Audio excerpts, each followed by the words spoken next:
Persian গালফের আকাশে কোন দানব ওড়ালো ইরান, যার গতি দেখে খোদ পেন্টাগনের সুপার কম্পিউটারও আজ দিশেহারা। আমেরিকার গর্ব আকাশপথের রাজা F-35 তবে এবার ডাস্টবিনে নিক্ষিপ্ত হতে যাচ্ছে, কারণ তেহরান এবার প্রকাশ্যে এনেছে এমন এক সুপারসনিক জেট যার ইঞ্জিন প্রযুক্তি খোদ মস্কো বা বেজিং থেকে এসেছে বলে ধারণা করা হচ্ছে।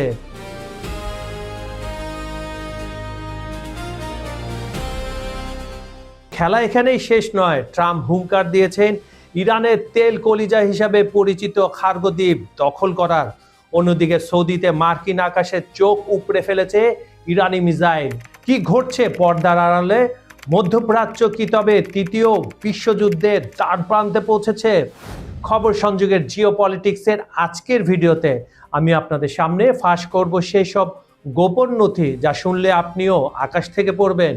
ভিডিওটি 1 সেকেন্ডও মিস করবেন না, কারণ আজ ইতিহাসের মোড় ঘুরতে যাচ্ছে।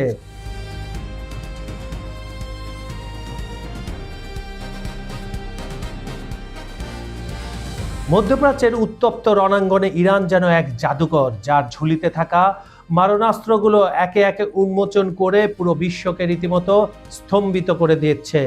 সম্প্রতি ইরানের গোপন বাংকারের প্রকাশিত ভিডিওগুলিতে দেখা গেছে অত্যাধুনিক ড্রোন আর দীর্ঘ পাল্লার ব্যালিস্টিক মিসাইলের বিশাল সমারোহ।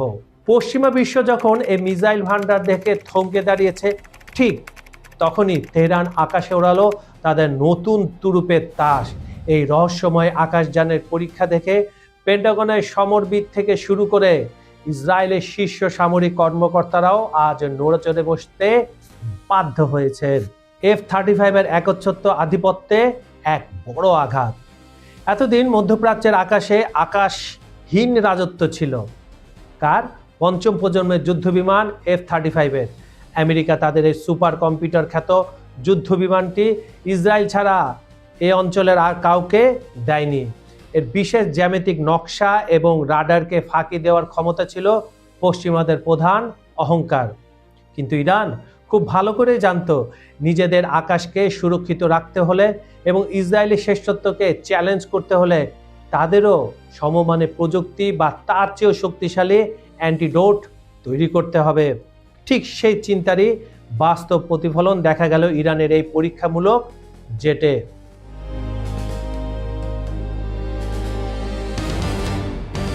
ইরানের এই নতুন জেটের সবচেয়ে বিস্ময়কর দিক হলো এর গতি। বিভিন্ন আন্তর্জাতিক গোয়েন্দা প্রতিবেদনে দাবি করা হয়েছে প্রথম পরীক্ষামূলক উড্ডয়নের সময় এটি ঘন্টায় প্রায় 4300 কিলোমিটারের বেশি গতিতে আকাশে ডানা মেলেছে। যদিও ইরান এখনো আনুষ্ঠানিকভাবে এই বিষয়ে মুখ খোলেনি, তবে এই ক্ষিপ্রতা বিশ্ব সামরিক সমীকরণে সব হিসাব নিকাশ পাল্টে দেওয়ার জন্যই যথেষ্ট। এই গতি যদি সত্যি হয় তবে এটি বর্তমান বিশ্বের অধিকাংশ ডিফেন্স সিস্টেমকে অকার্যকর করে দেওয়ার ক্ষমতা রাখে। সবচেয়ে বড় প্রশ্ন এখন একটাই, ইরান কি আসলেই একা এমন প্রযুক্তি তৈরি করতে সক্ষম? কারণ একটি সুপারসনিক জেট বানাতে শুধু টাকা থাকলেই হয় না, প্রয়োজন হয় বছরের পর বছর গবেষণা এবং অত্যন্ত শক্তিশালী ইঞ্জিন প্রযুক্তি। অনেক সামরিক বিশ্লেষকের মতে এই ইঞ্জিনের নকশা এবং কারিগরি সহায়তার পেছনে কোনো আন্তর্জাতিক পরাশক্তির হাত থাকা অস্বাভাবিক নয়। সেই পরাশক্তিটি সম্ভবত রাশিয়া অথবা চীন, যারা গত কয়েক বছরে ইরানের সাথে প্রতিরক্ষা সহযোগিতায় অনেক দূর এগিয়েছে। তেহরানের এই নতুন আকাশযান কি তবে যুদ্ধের গতিপথ পুরোপুরি বদলে দেবে? উত্তরটা এখন সময়ের অপেক্ষায়।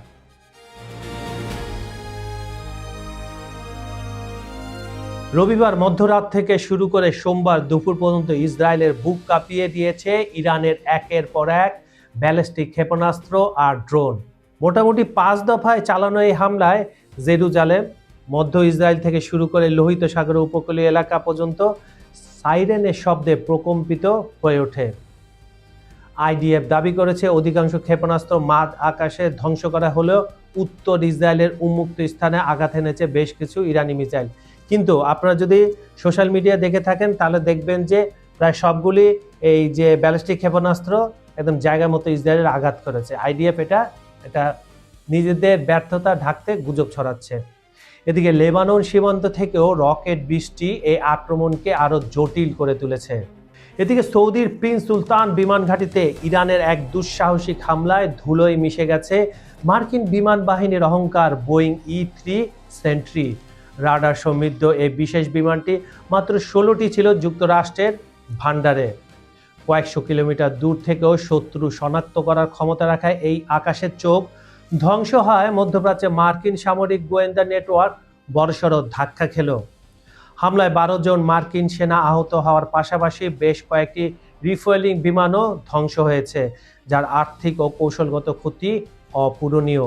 সংঘাত আর কেবল ইসরায়েল ইরানের মধ্যে সীমাবদ্ধ নেই। কুয়েতের একটি সামরিক ঘাঁটিতে ইরানি ক্ষেপণাস্ত্র সরাসরি আঘাত হানলে 10 জন মার্কিন সেনা গুরুতর আহত হন। গত 24 ঘন্টায় কুয়েতের আকাশসীমায় 26টি ক্ষেপণাস্ত্র ও ড্রোনের অনুপ্রবেশ পুরো উপসাগরীয় অঞ্চলে আতঙ্ক ছড়িয়ে দিয়েছে। অন্যদিকে কাতারও ড্রোন হামলা লক্ষ্যবস্তু হয়েছে।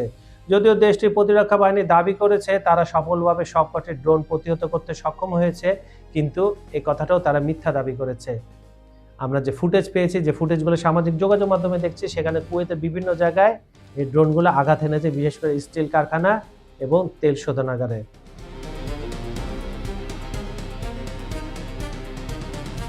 ইরানের অর্থনৈতিক লাইফলাইন হিসেবে পরিচিত খার্গো দ্বীপ এবার সরাসরি মার্কিন নিশানায়। বিশ্ব রাজনীতিতে নতুন করে অস্থিরতার কাঁপন ধরিয়ে দিয়ে প্রেসিডেন্ট ডোনাল্ড ট্রাম্প ঘোষণা করেছেন যুক্তরাষ্ট্র চাইলে খুব সহজে ইরানের এই প্রধান তেল রপ্তানি কেন্দ্রটি নিজেদের দখলে নিতে পারে। ব্রিটিশ সংবাদ মাধ্যম ফিনান্সিয়াল টাইমসকে দেওয়া এক সাক্ষাৎকারে ট্রাম্প পরিষ্কার ভাষায় জানিয়ে দিয়েছেন, তেহরানে তেলের উপর নিয়ন্ত্রণ বসানোই এখন তার অন্যতম লক্ষ্য। সাক্ষাৎকারে নিজের স্বভাবসুলভ ভঙ্গিতে ট্রাম্প বলেন, আমি ট্রাম্পের মুখের ভাষায় কথা বলছি যাতে আপনারা সহজে কানেক্ট করতে পারেন। সত্যি বলতে আমার সবচেয়ে পছন্দের কাজ হলো ইরান থেকে তেল নেওয়া। তবে দেশের ভেতরে যারা এই আগ্রাসী নীতির সমালোচনা করছেন তাদের এক হাত নিতেও ছাড়েননি তিনি। সমালোচকদের সরাসরি নির্বোধ আখ্যা দিয়ে ট্রাম্প বলেন, আমি যখন কাজ শুরু করি তখন কিছু বোকা লোক প্রশ্ন তোলে, আপনি এটা কেন করছেন? ওরা আসলে জানেই না আমরা কতটা শক্তিশালী বিকল্প হাতে নিয়ে বসে আছি। পারস্য উপসাগরে কৌশলগতভাবে গুরুত্বপূর্ণ 5 বর্গমাইল আয়তনের এই ক্ষুদ্র দ্বীপটি নিয়ে পেন্টাগনের পরিকল্পনার কথা এখন ওপেন সিক্রেট। ইরানের প্রতিরক্ষা ব্যবস্থা নিয়ে প্রশ্ন করা হলে তুচ্ছ তাচ্ছিল্যের সুরে ট্রাম্প দাবি করেন, খার্গো দ্বীপে ইরানের আর কোনো কার্যকর প্রতিরোধ ক্ষমতা অবশিষ্ট নেই। এই ভদ্রলোকটা খুব সুন্দর ভাষায় হাসতে হাসতে মিথ্যা কথা বলে। ট্রাম্পের ভাষায়, আমি মনে করি না সেখানে ওদের কোনো প্রতিরক্ষা আছে। আমরা চাইলে খুব সহজেই ওটা দখল করতে পারি এবং প্রয়োজনে সেখানে কিছু সময়ের জন্য অবস্থানও করতে পারি। কত সুন্দর গুছিয়ে এই লোকটা মিথ্যা কথা বলতে পারে। একবার পা দিয়ে দেখো খার্গো দ্বীপে, তখন ইরান তোমাদের কি অবস্থাটা করে তখন বুঝবা, না থাকতে পারবা না পালাইতে পারবা।